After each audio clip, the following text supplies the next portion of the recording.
Hello दोस्तों, आप सभी का स्वागत है हमारे इस वीडियो में।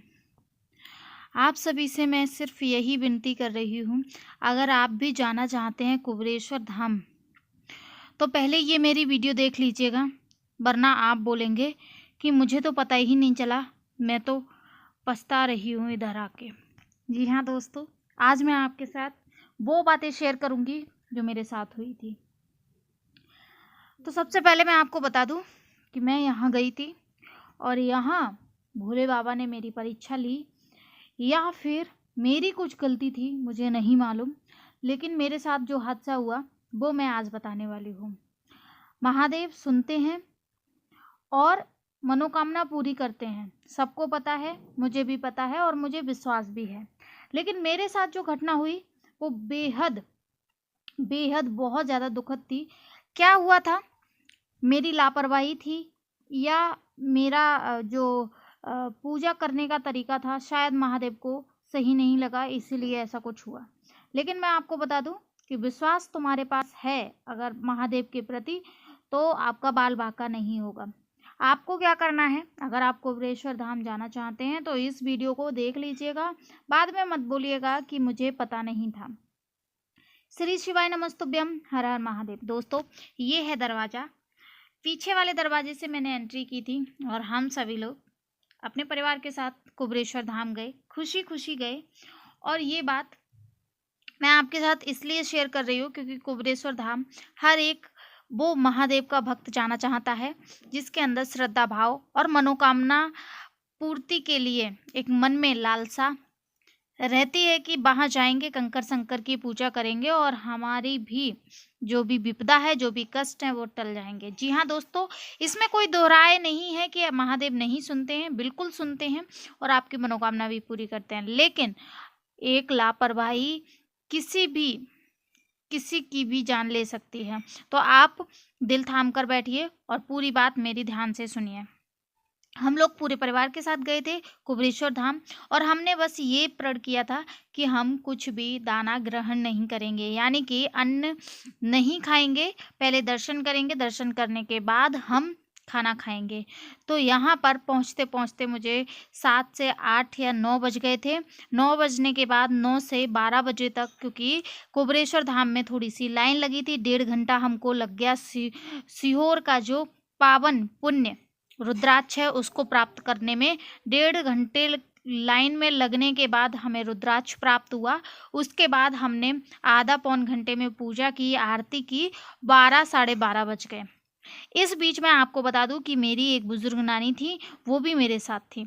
उन्होंने भी कुछ खाया नहीं था, उनको बीपी की बीमारी थी, जिसकी वजह से वो वहाँ पर परेशान हो गई।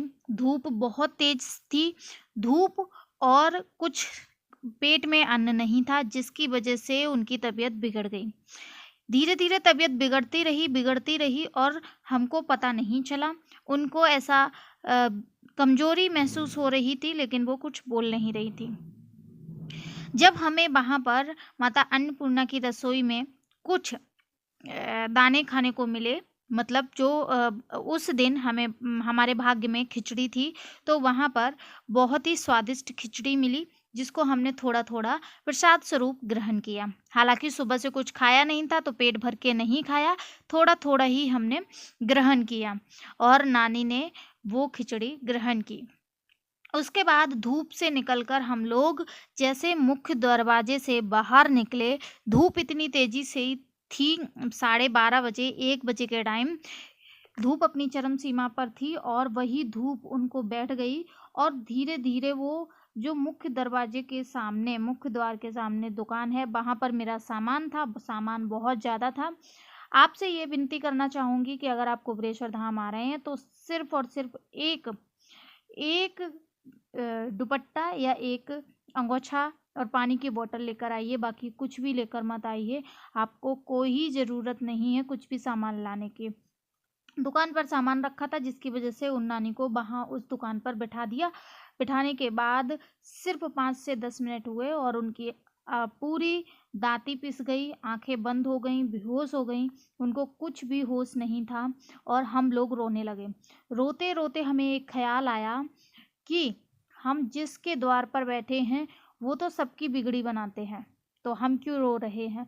और फिर हमने वहीं पर उनकी रज से नानी के मस्तक पर, गले पर लगाया और उसके बाद हमने जो रुद्राक्ष हमें मिला था वो 2 मिनट गलाकर वो जल उनके जैसे तैसे उनके मुंह में डाला, दांती को खोल के थोड़ा सा एक बूंद गया अंदर, और 15 से 20 मिनट बाद उनको धीरे धीरे होश आया। बीपी की वो दवाई हर रोज खाती थी, लेकिन उस दिन वो दवाई लाना भूल गई थी और दवाई नहीं थी उनके पास। वहाँ पर मेडिकल सुविधा है, हमको ऐसी जानकारी नहीं थी। और सीहोर जो कुबरेश्वर धाम पर, वहाँ पर मेडिकल या हॉस्पिटल वहाँ पर है या नहीं है, हमें जानकारी नहीं थी, जिसके अभाव में हम लोग बहुत परेशान हो गए। अगर आप जा रहे हैं तो सबसे पहले प्रण कीजिए कि आप व्रत ना रखें। अगर क्षमता नहीं है तो आप बिल्कुल भी व्रत ना रखें, सिर्फ और सिर्फ पूजा अर्चना करें और उसके बाद प्रसाद ग्रहण करें। उनको जैसे तैसे होश आया, हमने बाबा से क्षमा याचना मांगी, उनके मुख्य द्वार पर हमने माथा टेका, उनकी रज लगाई। और आप सभी से यही निवेदन है कि अगर आप जाना चाहते हैं तो बुजुर्ग को मत ले जाइए, और ले जाते हैं तो उनका प्लीज़ ध्यान रखिए। बाकी की जानकारी अगली वीडियो में। श्री शिवाय नमस्तुभ्यं।